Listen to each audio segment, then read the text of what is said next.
I'm going to yield to the gentleman from Montana, Mr. Dell, for his 5 minutes.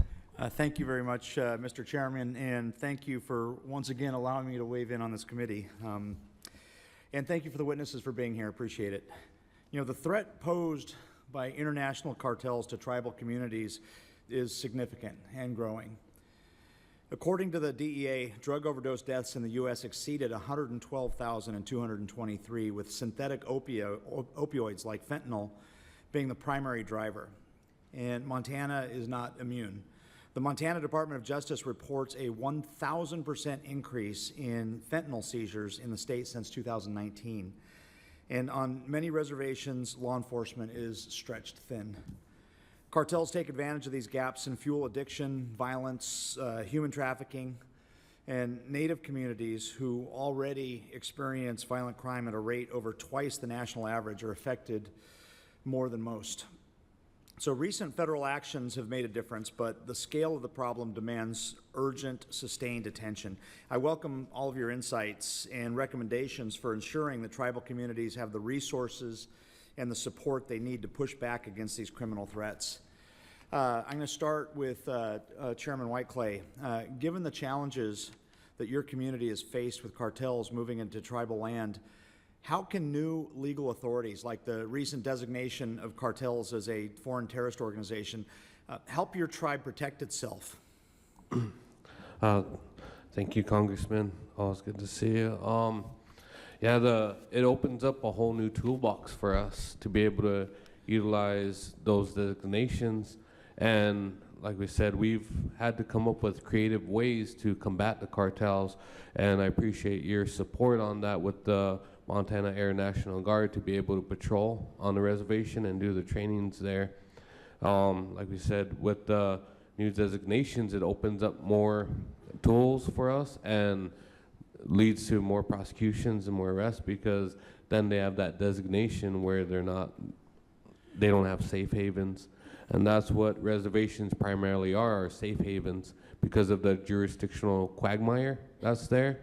And leading to Chairman Hilaire's process of having tribes have their own U.S. attorney to be able to prosecute, because we don't have the jurisdiction to prosecute. Once we utilize these tools in there, we need that next step there. But with the Trump administration putting these designations out, it greatly increases the tribe's toolbox to be able to utilize and find ways to curb the cartel tide.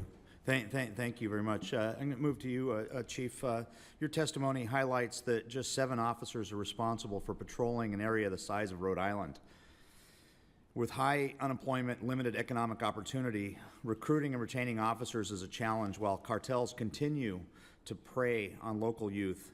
So what would you recommend as the most effective federal support to break this cycle? Well, Mr. Downing, increase the numbers of boots on the ground in all of Indian country.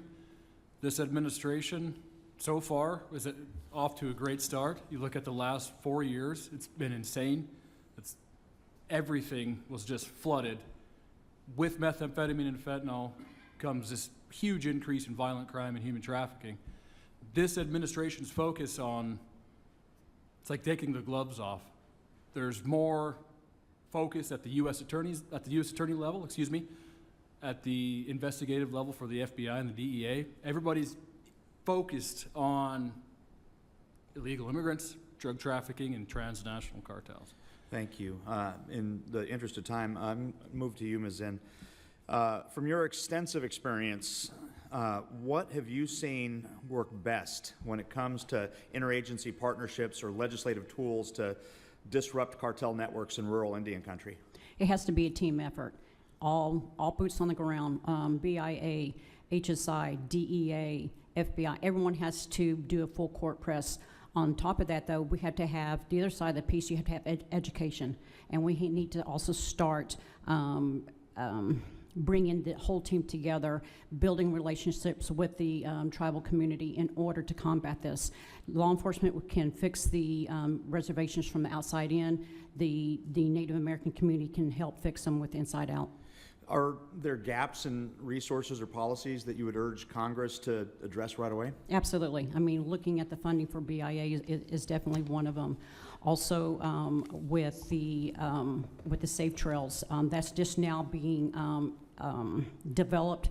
We need to hyper-focus on those, get these agents into these task force groups, but we need to bring outside help into, for example, Montana, because if you're pulling agents from the different offices in Montana, then there's going to be a huge operation gap. So you got to bring more resources, more agents to the communities that impact the reservations. Unfortunately, I've run out of time. I really appreciate all of your input, and on that, Mr. Chair, I yield.